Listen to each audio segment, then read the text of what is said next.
Hello students, बेटा आज हम एक नया चैप्टर शुरू करने जा रहे हैं। Chapter 5 magnetism and matter. पिछले चैप्टर में भी हमने मैग्नेटिज्म पढ़ा। वो मैग्नेटिज्म करंट की वजह से था। Current carrying loop, current carrying wire अपने चारों तरफ मैग्नेटिक फील्ड बनाती है। आज का जो मैग्नेटिज्म है वो बार मैग्नेट का होगा। बार मैग्नेट जानते हो, बार मैग्नेट इसे कहते हैं।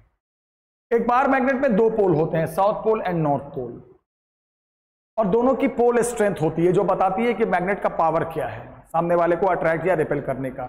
उसे पोल स्ट्रेंथ कहते हैं, जिसे स्मॉल m से इंडिकेट करते हैं। साउथ का पोल स्ट्रेंथ माइनस लेते हैं और नॉर्थ का पोल स्ट्रेंथ प्लस लेते हैं, याद रखना। और एक बार मैग्नेट, एक बात सुनो, कोई भी मैग्नेट हमेशा डाइपोल होगा। ऐसा नहीं हो सकता कि मैग्नेट को तोड़ दिया, नॉर्थ पोल तुम लेके चले गए, साउथ पोल हम लेके चले जाएं, यह संभव नहीं है। एक बार मैग्नेट हमेशा मोनोपोल के ही रूप में एग्जिस्ट करता है। एक सिंगल पोल में कभी एग्जिस्ट, अगर तोड़ भी दोगे तो मान लो नॉर्थ पोल अलग हो तो साउथ पोल बन जाएगा, साउथ पोल है तो नॉर्थ पोल बन जाएगा। सिंगल पोल में कभी भी कोई मैग्नेट एग्जिस्ट कर ही नहीं सकता। अब आते हैं मैग्नेटिक फील्ड लाइंस। और आपको पता है दो मैग्नेट के सिमिलर पोल रिपेल होते हैं। नॉर्थ पोल के सामने दूसरे मैग्नेट का साउथ पोल आ गया, अट्रैक्ट होते हैं। यह तो common property. Magnetic field lines, जैसे हम जब पढ़ रहे थे इलेक्ट्रिक डायपोल, तो देखो मैग्नेट हमेशा डायपोल होता है, तो जब मैं मैग्नेट बोलूंगा तो डायपोल बोलने की जरूरत नहीं है। लेकिन इलेक्ट्रिक डायपोल में एक पंगा था। इलेक्ट्रिक डायपोल में बोलना पड़ेगा क्योंकि चार्ज सिंगल भी एग्जिस्ट कर सकता है। मैग्नेट बोला तो समझ जाना कि वो सर डायपोल बोल रहे हैं, लेकिन इलेक्ट्रिक डायपोल बोलना पड़ेगा क्योंकि चार्ज डायपोल में दो चार्ज होते हैं, प्लस और माइनस। जैसे यहां plus pole south, minus plus south pole, north pole south pole, plus pole minus pole. यहां इलेक्ट्रिक डायपोल इसलिए बोलना पड़ेगा कि यहां एक सिंगल पोल भी एग्जिस्ट कर सकता है, एक चार्ज को हम हटा सकते हैं, कोई फर्क नहीं पड़ता, तो यहां इलेक्ट्रिक डायपोल बोलना पड़ता है। तो इलेक्ट्रिक डायपोल और मैग्नेटिक डायपोल में एक फर्क है कि इलेक्ट्रिक डायपोल को हटा देंगे तो सिंगल पोल भी एग्जिस्ट करेगा, बट यहां सिंगल पोल एग्जिस्ट नहीं करेगा। फील्ड लाइंस की बात करते हैं, सारा कॉन्सेप्ट वही है। यहां फील्ड लाइंस प्लस से निकलकर माइनस में खत्म हो जाती हैं, बट यहां फील्ड लाइंस नॉर्थ से निकलकर नॉर्थ पे ही खत्म होती हैं। यानी ये लाइंस लूप नहीं बनाती और ये लाइन घूमकर पूरी लूप है, घूम के लूप। साइड में देखो लूप बन भी रहा है। एक ही अंतर है दोनों में, इलेक्ट्रिक फील्ड लाइंस लूप नहीं बनाती और ये लूप बनाती है मैग्नेटिक फील्ड लाइंस। बाकी वही है जो फर्स्ट चैप्टर में पढ़ा था, दोनों लाइंस कर्व होती हैं, चाहे इलेक्ट्रिक फील्ड लाइंस चाहे मैग्नेटिक फील्ड लाइंस।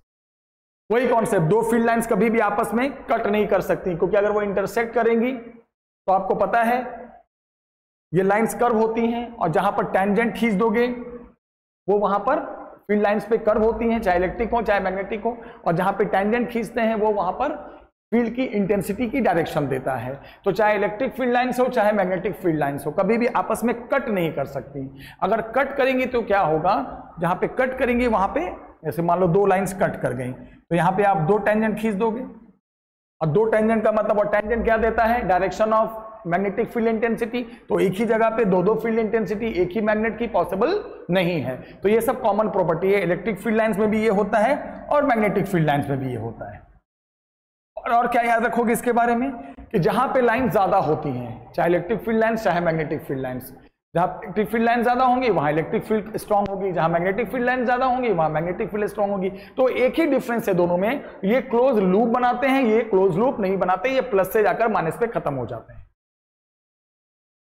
अब कुछ एनालॉग है, इलेक्ट्रोस्टैटिक और मैग्नेटिज्म में कुछ एनालॉग है। देखो इलेक्ट्रोस्टैटिक और मैग्नेटिज्म में हम, ये चैप्टर ऐसा है जैसे फर्स्ट चैप्टर पढ़ रहे हैं।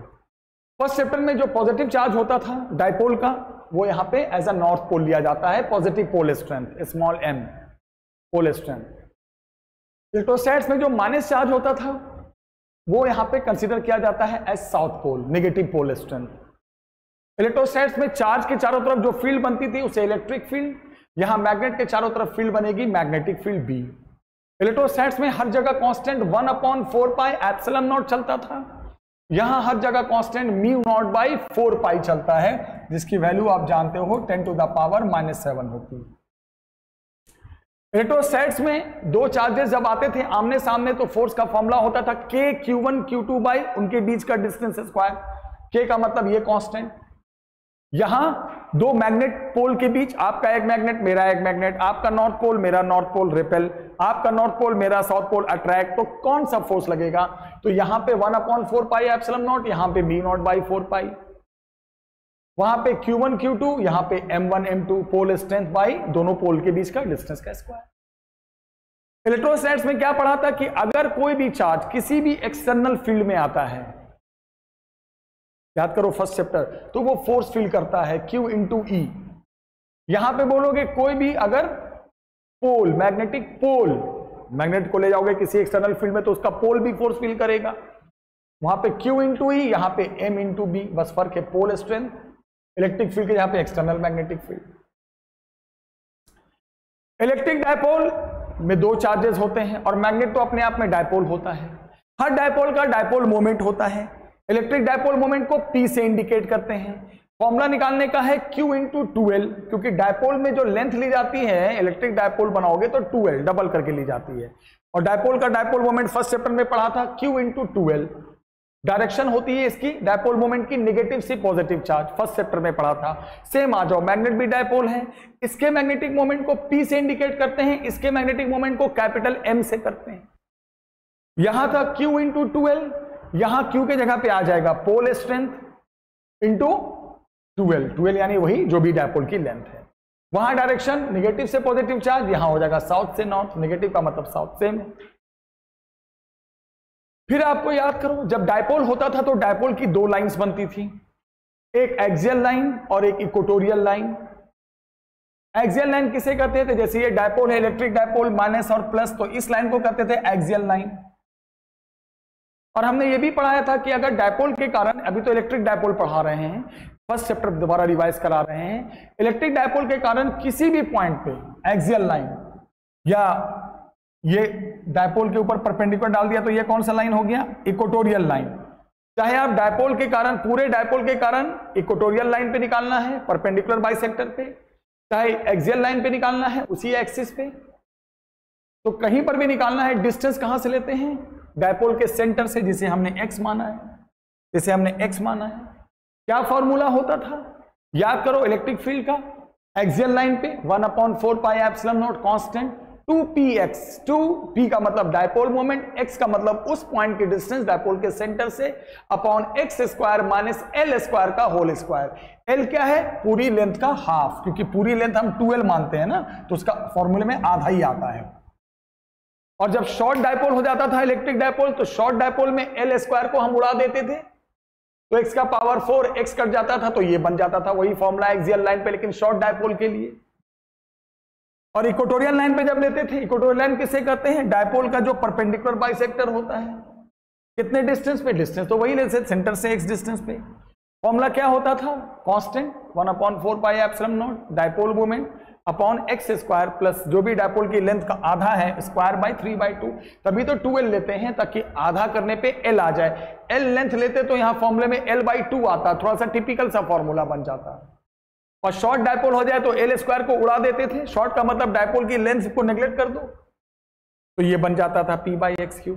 अब मैग्नेट में आ जाओ, वही तो मैग्नेट है, मैग्नेट भी तो डायपोल है। फॉर्मूले में क्या चेंज आएगा? मैग्नेट के एक्सियल लाइन पे, सेंटर से x डिस्टेंस पे वही होगा 1/4 पाई एप्सिलॉन नॉट, यहां μ0/4 पाई, 2px, यहां 2p के जगह पे मैग्नेटिक मोमेंट, बाकी वही आ जाएगा। शॉर्ट डायपोल करना है, l को उड़ा दो, सेम फॉर्मूला, बस p को हटा के मैग्नेटिक मोमेंट और 1/4 पाई एप्सिलॉन नॉट को हटा के μ0/4 पाई। मैग्नेट के डायपोल के सारे फॉर्मूले मैग्नेट में लगेंगे, because magnet is a dipole. तो मैग्नेट का भी एक्सियल लाइन होगा, मैग्नेट का भी इक्वेटोरियल लाइन होगा। इक्वेटोरियल लाइन पे वही फॉर्मूला जो आपने यहां पढ़ा था, रिप्लेस कर दो p को मैग्नेटिक मोमेंट से और कांस्टेंट को μ0/4 पाई से। शॉर्ट डायपोल है, l स्क्वायर को उड़ा दो, वही आ जाएगा, रिप्लेसमेंट हो जाएगा। एनालॉग इसी को तो कहते हैं, सिमिलर। अब बेटा फिर हमने पढ़ाया था, आपको याद है या नहीं याद है, कि जब इलेक्ट्रिक डायपोल जब होता है, आई नो आप इस बात को जानते होंगे कि जब इलेक्ट्रिक डायपोल होता है तो कोई भी डायपोल किसी भी एक्सटर्नल फील्ड में आता है तो टॉर्क फील करता है। तो जब इलेक्ट्रिक डायपोल अगर किसी भी एक्सटर्नल फील्ड में जाएगा तो टॉर्क क्या फील करता था? PE sin theta.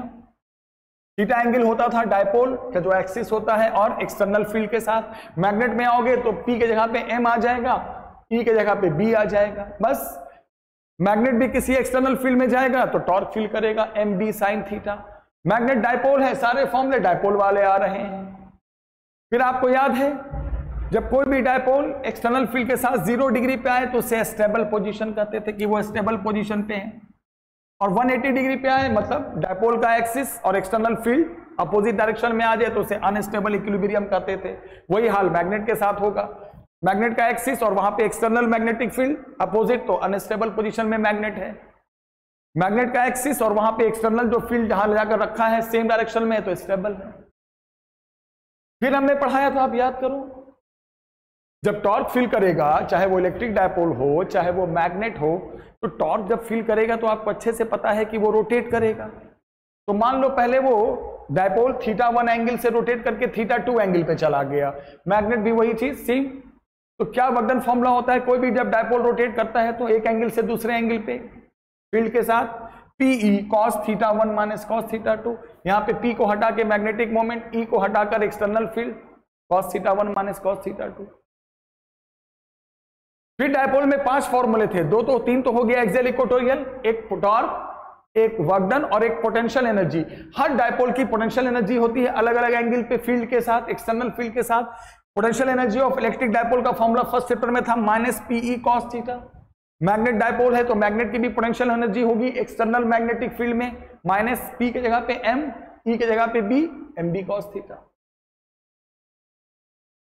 फिर हमने आपको एक बात पढ़ाया था कि एक्सियल, जैसे ये इलेक्ट्रिक डायपोल है और ये मैग्नेट है, मैग्नेट को डायपोल बोलने की जरूरत नहीं है, magnet is itself a dipole.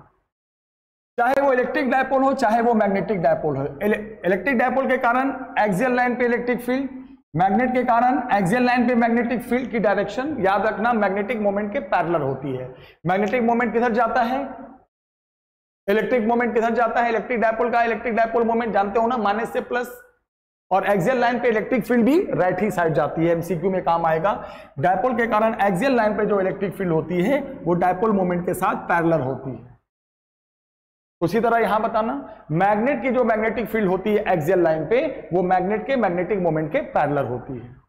लेकिन इक्वेटोरियल लाइन पे जो मैग्नेटिक फील्ड होती है याद रखना, चाहे वो इलेक्ट्रिक डायपोल हो चाहे वो मैग्नेट हो, याद रखना बेटा, डायपोल मोमेंट तो आपको पता ही है, मैग्नेट का साउथ से नॉर्थ डायरेक्शन होता है, इलेक्ट्रिक डायपोल का माइनस से प्लस होता है। लेकिन एक्सियल लाइन, इक्वेटोरियल लाइन पे जो पूरे डायपोल की मैग्नेटिक फील्ड होती है या मैग्नेट की जो होती है वो डायपोल मोमेंट के अपोजिट होती है, एंटी पैरेलल होती है। और ये भी याद रखना, एक्सियल लाइन पे इलेक्ट्रिक फील्ड या मैग्नेट की मैग्नेटिक फील्ड इक्वेटोरियल लाइन की डबल होती है। सब चीज याद रखना। लास्ट टॉपिक है गॉस थ्योरम।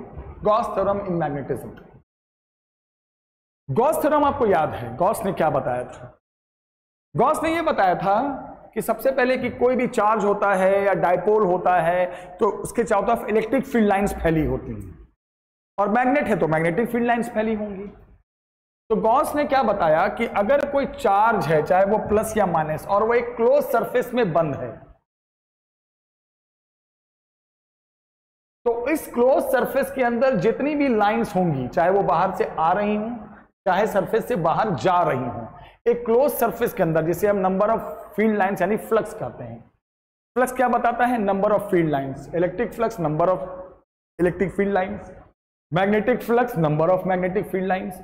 गॉस ने क्या कहा था कि अगर एक चार्ज को बंद कर दें हम क्लोज सरफेस में, तो कितने लाइंस सरफेस से में बाहर से आएंगे या कितने लाइंस निकलकर बाहर जाएंगे इस क्लोज सरफेस से, वो निकालने का फॉर्मूला था Q/ε0। जो भी चार्ज आपने क्लोज किया है सरफेस के अंदर, चाहे प्लस या माइनस, उसको उस मीडियम की जो परमिटिविटी है, इलेक्ट्रिक फील्ड में परमिटिविटी बोलते हैं, ε0 से डिवाइड कर देते हैं।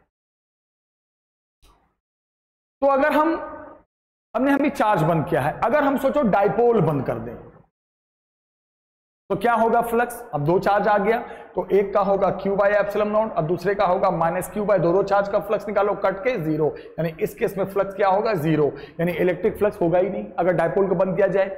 ना तो कोई लाइंस बाहर जाएंगी ना बाहर से कोई लाइंस अंदर आएंगी, सारी लाइंस अंदर ही रहेंगी, प्लस से माइनस, प्लस से माइनस।